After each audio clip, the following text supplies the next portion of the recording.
পাকিস্তানের লাহোরের ডলমেন মলে বিশ্বখ্যাত luxury fashion brand Yves Saint লরেন্টের আউটলেট উদ্বোধনী অনুষ্ঠানে হাজির হয়ে সামাজিক যোগাযোগ মাধ্যমে ব্যাপক আলোচনার জন্ম দিয়েছেন দেশটির জনপ্রিয় অভিনেত্রী হানিয়া আমির।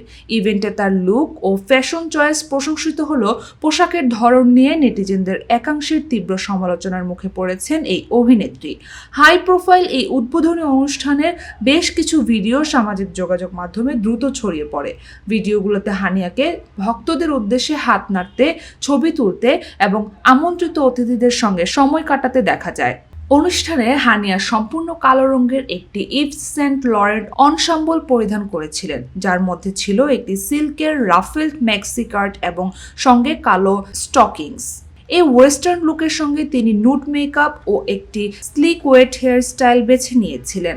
হানিয়ার এই খোলামেলা ওয়েস্টার্ন পোশাকের ভিডিও সামনে আসতেই নেট দুনিয়ায় স্পষ্ট দুই ভাগে বিভক্ত হয়ে পড়ে।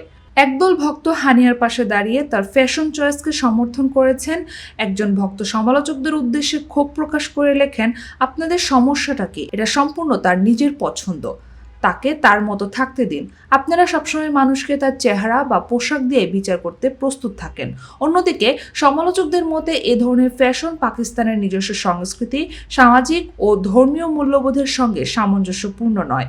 অনেকে হানিয়াকে ভারতীয় ইন্টারনেট সেন্সেশন উর্ফি জাভেদ ও রাখি সাওয়ান্তের সঙ্গে তুলনা করতেও ছাড়েননি। পাকিস্তানের জনপ্রিয় অনলাইন শপিং সাইটের নাম টেনে একজন মন্তব্য করেন, যখন আপনি দারাজ থেকে উর্ফি জাভেদের অর্ডার দেবেন। আবার কেউ কেউ লিখেছেন, আমাদের মেয়েদের জন্য এটি একটি খারাপ উদাহরণ। এছাড়া অনেকে অভিনেত্রী আলিজা শাহর প্রসঙ্গ টেনে বলেন, আলিজা এ ধরনের পোশাক পরলে হয়তো সামাজিক যোগাযোগ মাধ্যমে এর চেয়েও অনেক বেশি ট্রোলের শিকার হতেন।